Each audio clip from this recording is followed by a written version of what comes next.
what's up guys? For today's videos, yan po guys, dahil day of the meeting yun, magluluto tayo na chicken adobo. Yan po ang ating chicken guys, binabad muna natin para lumambot. Ito po ang ating ingredients, special chicken adobo. Meron po tayong curls and patatas. Ito po yung ating mga ingredients. So tara guys, maya-maya natin, tatarin natin chicken maya-maya pag lumambot na. Yan guys, iinitin muna natin yung ating kawali, ang ating mantika guys. Prepare muna natin yung chicken. Ito ang ating chicken na chop-chop na po. Prepare muna natin bago natin igisa. Special adobo nga. Ayan. Ayan o, ang unang ating salan. Unang salan natin guys.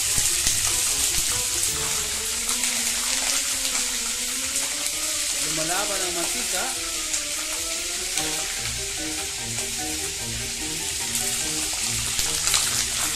Ito po ang aming rice.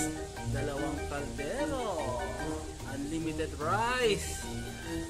Guys. Rice. Only rice. Preparing ingredient. Yan po ang ating patatas, saka curls, ang ating sibuyas, bawang, saka si pepper, logro. No.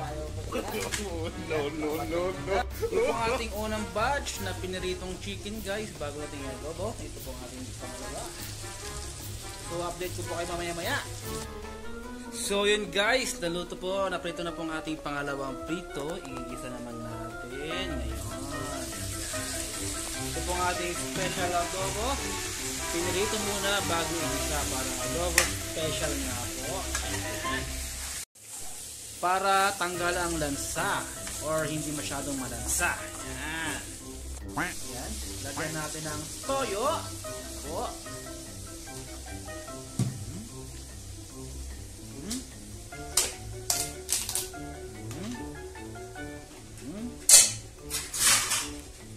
Saka chili powder. Yan po guys. Pampagana. Pampaanghang. Yan. Wow! Sarap yan. Saka paminta, black pepper. Ayan po guys. Palong-palong na yan. Palong-palong na yan.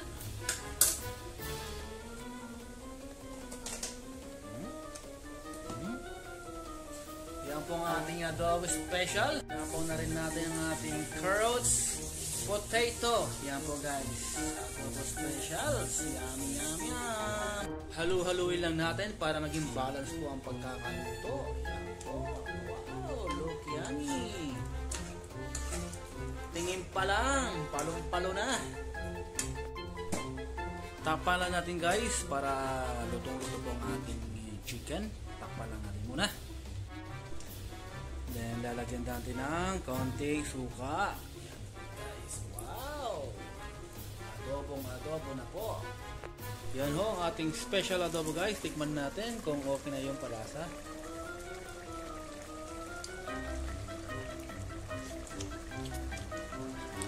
Sir, sarap. So yun guys, nilagyan din po natin ng cheese. Ang ano pala to sir, guys, 2-in-1 po ang luto nito guys. Adobo, pwede rin siyang chicken caldereta special. Yan guys.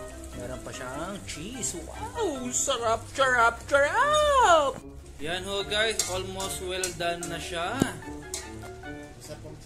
Wag natin masyadong patuyuin para may hapon tayo. Okay. Wow! Special ang ating ulam ngayon guys. Taob na naman ang ating sinayang neto. So, yan po guys. Luto ng ating adobo and 2-in-1 nga po. Adobo and caldereta special. Yan.